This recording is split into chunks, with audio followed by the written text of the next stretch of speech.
Hi, Megan Tuffley here, Thermogourmand, Thermomix consultant, showing you how to dismantle your bowl for cleaning.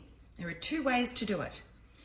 You can leave the bowl on the bench and use your thumb to slide the base across. Lift the blade out, okay? And to pop it back on again, just make sure that this is to the side.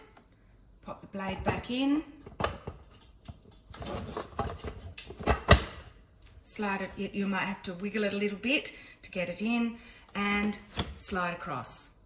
The way I was taught was to do it upside down, and that's just the way I do it. So I use my thumb to slide across, take the blade out, pull that apart, and if you're going to pop it in the dishwasher, you can pop the blade in like that.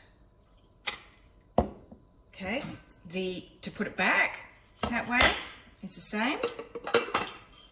Just holding the knob, no fingers near the sharp blades. Okay, we're in. Put the base on to the side and slide across. So there you go. That's how you can dismantle your bowl to clean it.